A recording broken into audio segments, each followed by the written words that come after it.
Good evening. Welcome to the evening news. I'm your host for tonight, Capoe Kunhua. In the news, this just broke as I was writing all this. I didn't have a chance to upload any kind of image or anything, but this is a true story.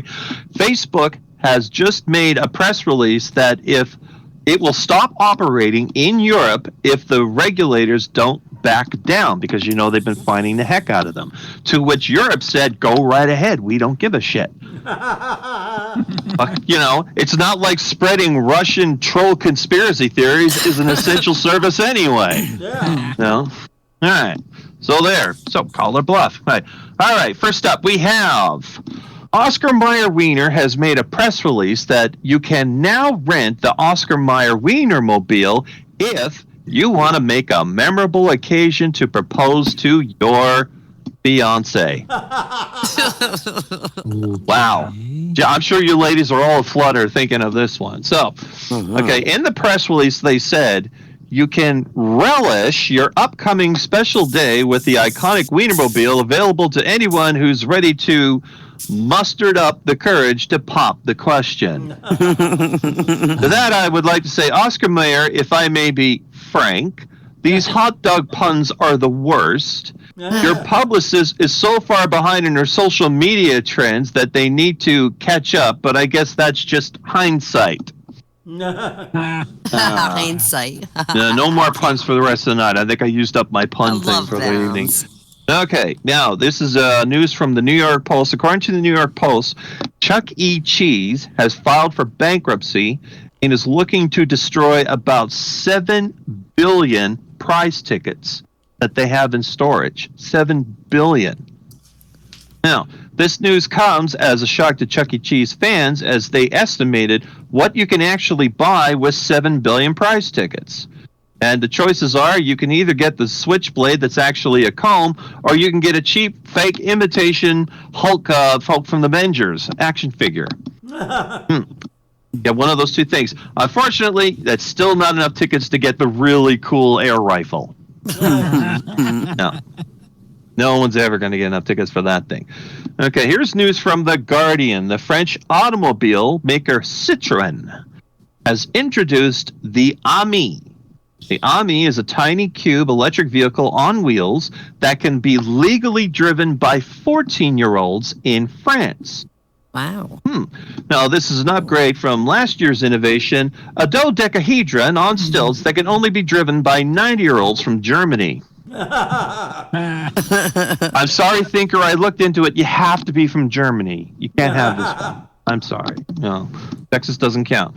Now, according to French law, the Ami can be driven by 14-year-olds because technically it is not a car, but it is a light quadricycle, which qualifies it as an urban mobility object. America doesn't have a law like this because when you give a fully enclosed vehicle 4 wheels and an engine, you don't call it a quadricycle. That's a car. It's just a car. That's all it is. Now, someone was talking about Mountain Dew earlier. I have some Mountain Dew. In beverage news, Mountain Dew has changed its logo as apparently either spelling the whole word mountain is too much work to make, or it's too much for your regular Mountain Dew consumer to read. It just goes MTN. Right. Now, there may be a good reason for the soda drinkers to have trouble reading, as Mountain Dew has introduced the Dew Garita. The Dew Garita. Now, this is it's the first official alcoholic Mountain Dew cocktail. Now, unfortunately, you can't just get this drink anywhere, as it is exclusively available at Applebee's, because apparently they decided they don't already have enough drunken trailer trash brawls on a Thursday night.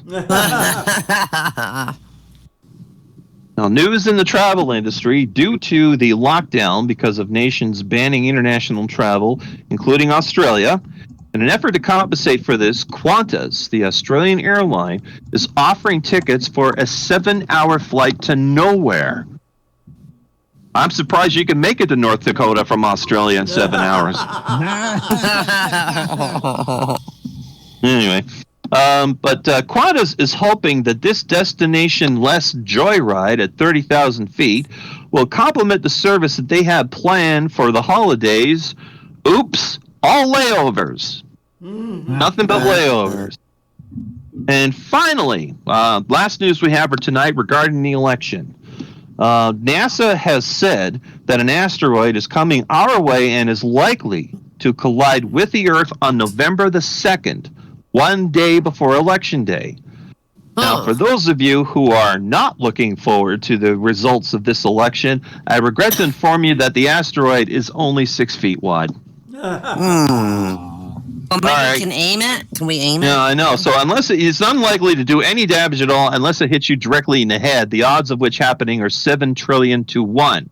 So, hey, there's still a chance. Maybe we can hit the Cheeto and Chief. And that's the news for tonight, everyone. Thank you, and have a good night.